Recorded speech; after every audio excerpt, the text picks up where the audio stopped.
কথা রাখলেন না মোতালেব। গত বছর পেট থেকে 23টা কলম বের হবার পর কথা দিয়েছিলেন আর কখনো কলম খাবেন না, কিন্তু কলম তো খেয়েছেনই, সাথে গিলে ফেলেছেন তীক্ষ্ণ সুই। সিরাজগঞ্জের বেলকুচির বিখ্যাত আব্দুল মোতালেব পেটে তীব্র ব্যথা নিয়ে 13 মে হাসপাতালে ভর্তি হন। পরীক্ষা নিরীক্ষার পর ডাক্তার জানান তার পেটে কলমের পাশাপাশি মিলেছে ধারালো বস্তু আর প্লাস্টিক সামগ্রী। 3রা জুন আমরা এন্ডোস্কোপির মাধ্যমে মোতালেবের পেটের থেকে 4টি ফরেন বডি বের করি।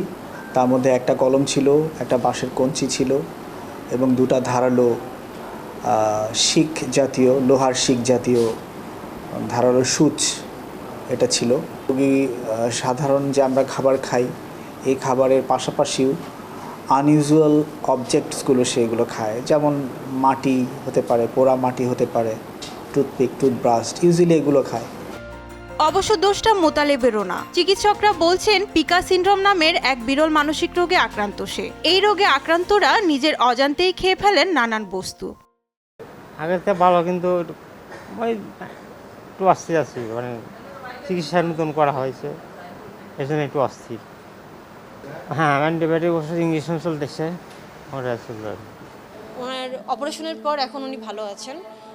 ওনার আমরা যেভাবে ট্রিটমেন্ট চলার সেভাবে ওনার ট্রিটমেন্ট দিচ্ছি। এছাড়া ওনার সাইকিয়াট্রিক কাউন্সেলিং চলতেছে।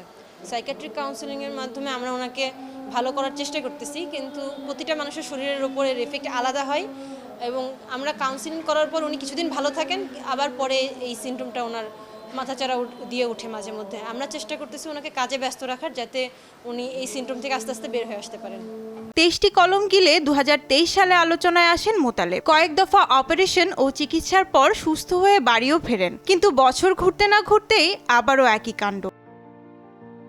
নুসরাত তানি, যমুনা নিউজ।